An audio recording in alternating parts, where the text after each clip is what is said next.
day, and during that work, I had a realization, big one, a big one, and it was that conspiracy theories in general there are often a lot of people believe in and people don't believe in. And I myself find it interesting, and but I find it even more interesting to speculate on the probability of their existence, basically, because theorizing about that is, I think, more in line with what can actually have a different, or we're actually reasoning about something, because reasoning about the validity of different actual conspiracy theories is so hard.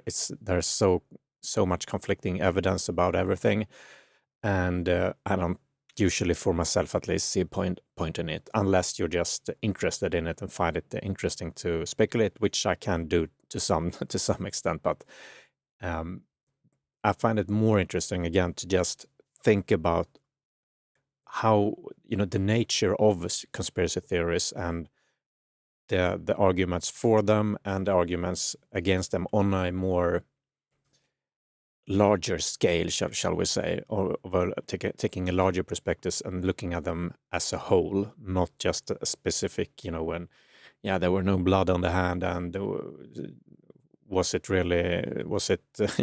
if we take the recent assassination attempt, there are conspiracy theories on both sides, and they are like from the left and from the right and from other people too.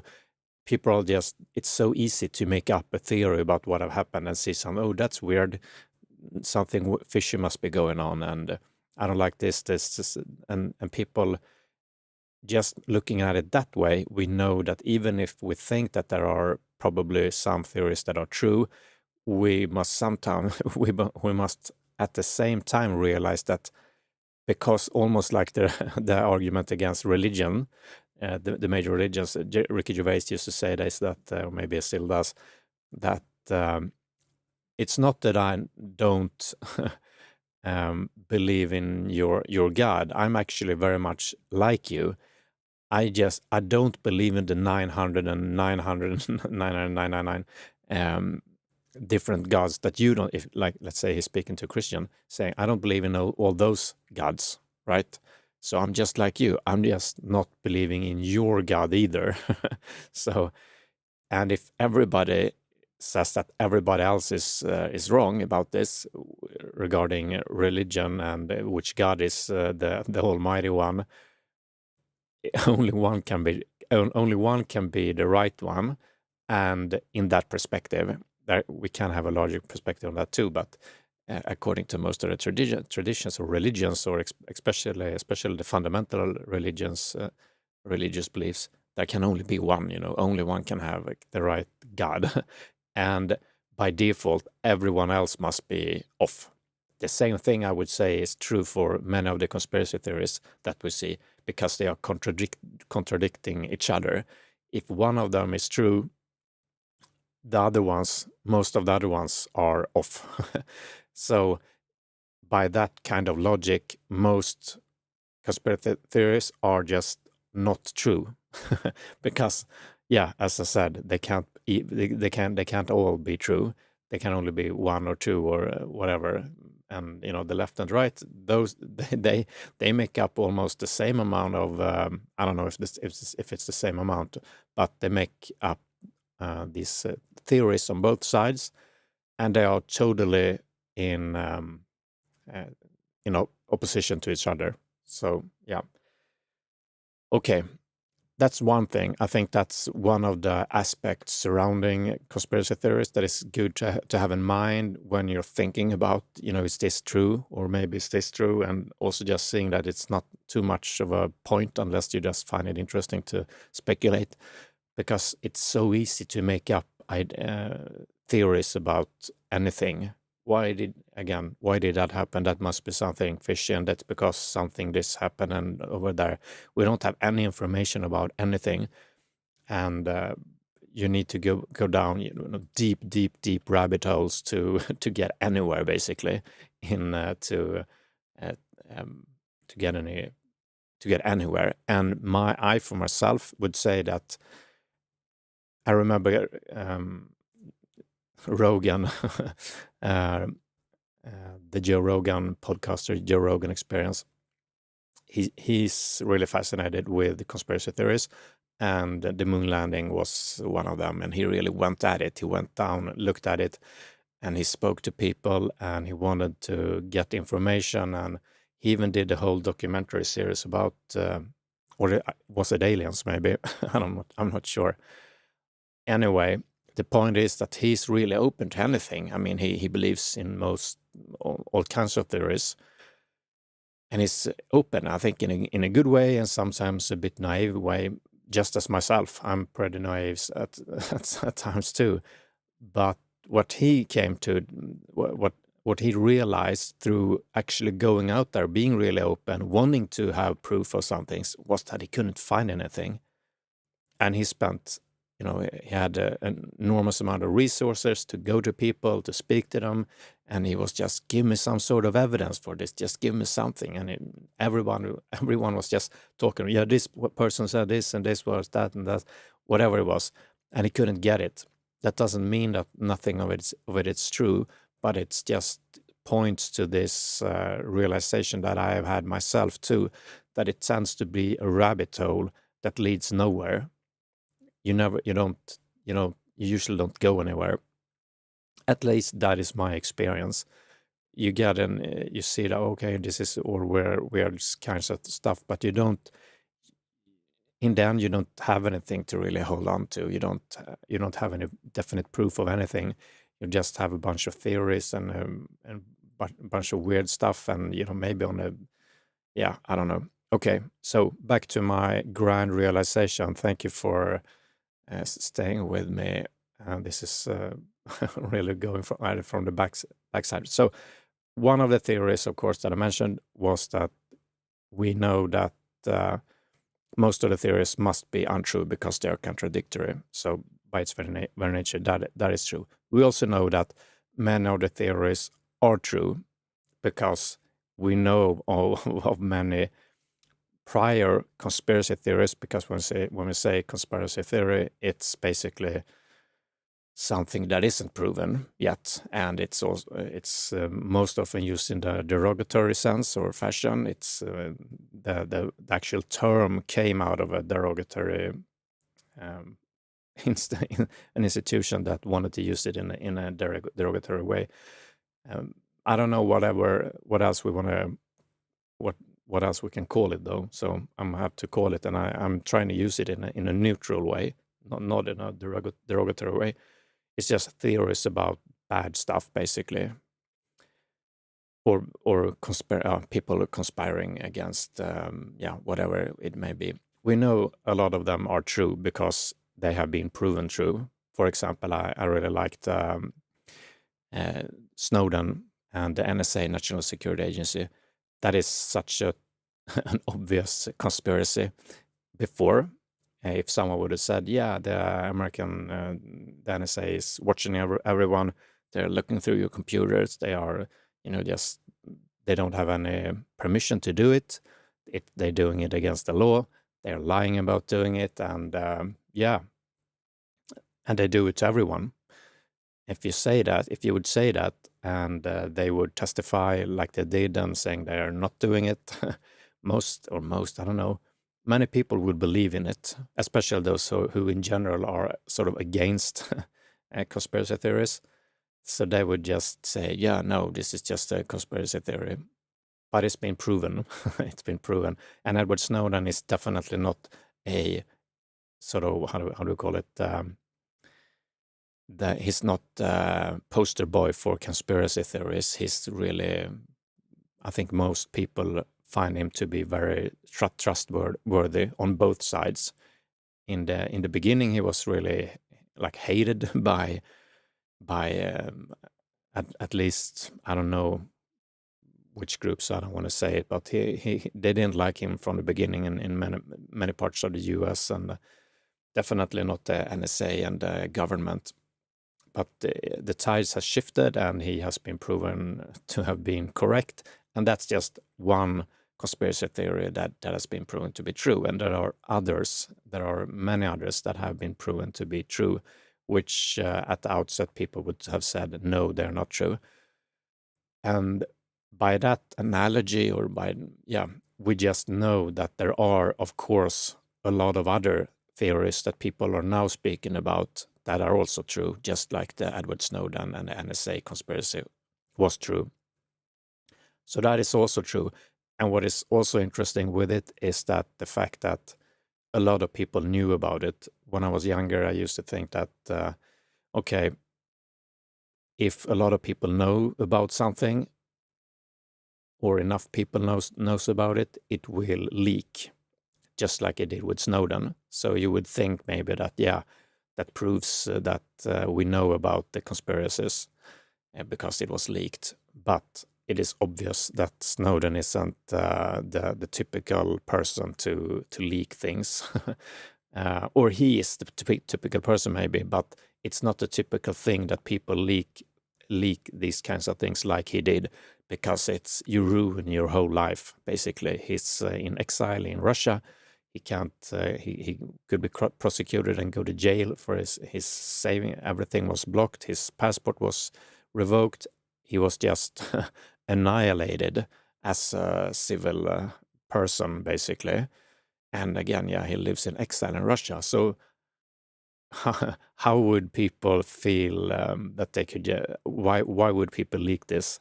It is far from, I think it's an anomaly that it was leaked. That is how we must view this. And that's how we should view these things in general too, because there are a lot of consequences, at least when the government is involved or other big organizations, such as it always is with large conspiracies. There are people in power, and you don't want to leak things about people in power unless you're dying, basically. But if you have any relatives, or if you have anyone you care about, you shouldn't do that, basically, or you would be afraid to do it. And we see that it isn't happening. But I'm really sorry, I still haven't gotten to my extreme, what is it? My epiphany. No, but the recent things on YouTube, there's been like people are getting exposed, as they say. Kodako, a famous YouTuber, Dr. Disrespect, a famous YouTuber, Ava, Chris Tyson, a famous YouTuber. All of them have now been exposed for having relationships that have been inappropriate. I mean, Kodako actually had a sexual intercourse with a minor when he was 25, and with Dr. Disrespect, it has been, I think, only messages sent on the Twitch Whisper chat. It's called, like a chat program, and with Ava Chris Tyson, it hasn't been like that sexual thing, but still, sort of, and very inappropriate. Sorry. So these people are also, I just thought about it because there were a video done about the Kodako situation, I think 1 or 2 or 3 years ago already.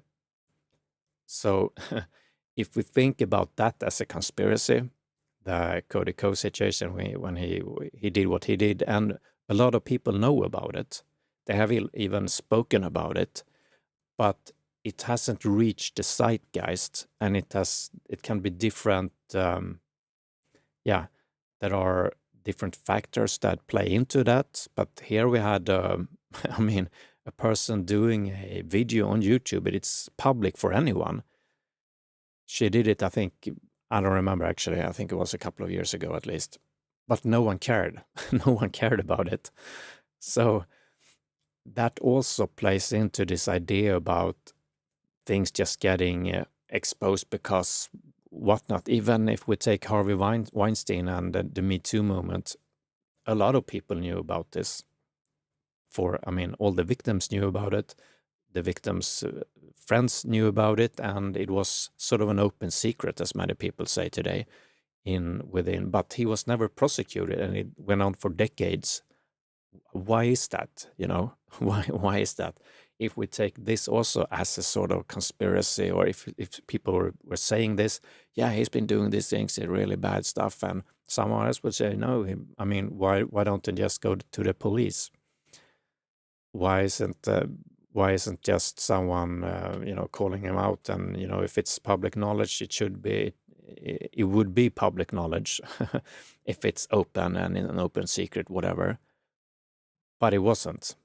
So we know that's also something what I would call just like the Catholic Church, which is also a conspiracy theory, or was a conspiracy theory, that they were doing things towards little children for hundreds of years and covering their tracks, basically. And when people said that, it was, no, you can't say that, and it's just a conspiracy theory. And if that were true, it would come out, right? People would talk about it. People would say it. There were a lot of victims, families and whatnot. But it didn't. It did not. And why is that? I find that to be fascinating. The fact that evidence, like in the Codico situation, someone makes a video about it. I mean, it's not. It's not that you can't think about it and not have any ideas of why it's happening. Basically, the fact that it doesn't read the zeitgeist, the larger consciousness of people. So, in this iteration of exposing Codico, so to speak, famous YouTubers have done it. So it took a more famous person to speak out, basically. It took, and a lot of famous YouTubers catched on and also made videos. So now everybody knows about it. But still, I would say, even now, who knows if this just is something that will be... who knows? Who knows in 6 months? Maybe Codico is back doing reactions to the button or whatever he's doing, and most of his fans will just... I mean, when it came out, even now, many of the reactions were that they were angry at this, I don't remember the victim's name, Hannah or something, and they were angry at her. She's also some YouTuber. I haven't seen her material, but apparently a lot of people found her to be untrustworthy, maybe rightfully so. Still, there's a lot of evidence for this, and but still many people were saying, poor Codico, poor Codico, who is the perpetrator here, and too bad she's doing this to him, basically. Which you can also understand. It's just not right, right? It's just not okay. It's not a good look. And I also just wonder about that. What will we see in 6 months? It's hard to keep track of these things, and it's to get the message out, even if it's true, even if it's a conspiracy that is true, like the NSA thing, for example. Let's say Snowden had gone to some other person who had done a Reddit post about it or something else, or a YouTube video about it. Maybe it just would have been lost, and there would be, and people would still be saying, "Yeah, it's just a conspiracy theory." So I think that's just another argument for the existence or the possibility of the existence of a lot of conspiracy theories. The fact that we see that even things like the Codico situation, or even Ava Chris Tyson, the Mr. Beast associate, there were a lot of people that knew about this too, and I imagine some would have spoken to some people about it, but still it didn't reach anywhere until now, at least as far as I know. Maybe there were videos done in the past, but it doesn't reach the zeitgeist, against the culture in general. And still the people it reaches is mostly people who are online a lot, and maybe not even I don't know. That's why I wonder about Kuriko's situation. How will it look in 6 months? Some people say that, yeah, he lost a lot of subscribers, 600,000, which is a lot, but he still has like 6 million of them. And most of them, even the Dr. Disrespect's allegations, I think most of his posse didn't even, still don't even care. I see their some of their comments in the YouTube comment section. They're just saying, yeah, we just want you to come back. You're forgiven, basically. I don't know what that had to do with anything, but I just find it interesting with these ideas. It just it just makes it harder and harder and to know what is real, what is the truth, and